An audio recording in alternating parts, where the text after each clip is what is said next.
তম লোকসভা নির্বাচন, অন্যদিকে কাল বরানগরের বিধানসভার উপনির্বাচন। তাপস রায়ের ছাড়া আসনে এবার সজল ঘোষের পরীক্ষা। কাউন্সিলর থেকে এবার বিধায়ক হওয়ার পথে সজল ঘোষ, কারণ কাল পরীক্ষা রয়েছে সজল ঘোষেরও। অন্যদিকে বরানগরে তৃণমূলের বাজি অভিনেতা সায়ন্তিকা বন্দ্যোপাধ্যায়। সরাসরি চলে যাব, আমার সঙ্গে রয়েছে আমার প্রতিনিধি সুবীর রয়েছে, সুবীরের সঙ্গে কথা বলবো। সুবীর, এই যে একদিকে লোকসভা নির্বাচন চলছে, 18তম লোকসভা নির্বাচনে, সেই লোকসভা নির্বাচনের ভিড়ে এই বরানগরের যে ভোট, সেই ভোট অর্থাৎ উপনির্বাচন কতটা প্রভাব পড়বে?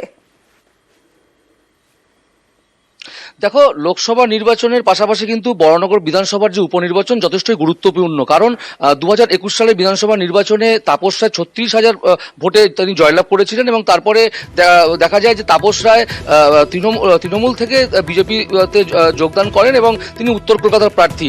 মূলত সায়ন্তিকা বন্দ্যোপাধ্যায় তাকে তৃণমূল কংগ্রেস বরানগর বিধানসভায় প্রার্থী করেছে এবং মূলত তৃণমূলের পক্ষ থেকে কিন্তু তৃণমূল কংগ্রেসের যে উন্নয়ন, সেই উন্নয়নের কথা কিন্তু মানুষের কাছে কিন্তু প্রচারের মাধ্যমে সায়ন্তিকা ব্যানার্জি প্রত্যেককে কাছে তিনি জানিয়েছেন এবং উন্নয়নের বিষয়টা তুলে ধরেছেন। পাশাপাশি তোমাকে জানিয়ে রাখি, সজল ঘোষ যিনি বিজেপি প্রার্থী রয়েছেন, তিনি কিন্তু তৃণমূল কংগ্রেসের দুর্নীতি থেকে শুরু করে সন্দেশখালীর যে ঘটনা, সেই ঘটনা নিয়ে কিন্তু প্রচারে কিন্তু মানুষের বাড়িতে বাড়িতে গিয়েছেন। অর্থাৎ এই যে তৃণমূল কংগ্রেস এবং বিজেপি যে প্রার্থী, এই প্রার্থীর মধ্যে যে লড়াইটা, এটা কিন্তু যথেষ্টই তাৎপর্যপূর্ণ এবং লোকসভা নির্বাচন যথেষ্ট গুরুত্বপূর্ণ রয়েছে। তার পাশাপাশি বরানগর বিধানসভা উপনির্বাচনের দিকেও কিন্তু তাকিয়ে রয়েছে অনেকেই এবং রাজনৈতিক মহল যেটা মনে করছে যে এই বিধানসভা নির্বাচন এবং বিধানসভা নির্বাচনে তৃণমূল কংগ্রেস প্রার্থী যে উন্নয়নের যে কথা বলে মানুষের কাছে ভোট চাইছেন, সেই জায়গা থেকে সজল ঘোষের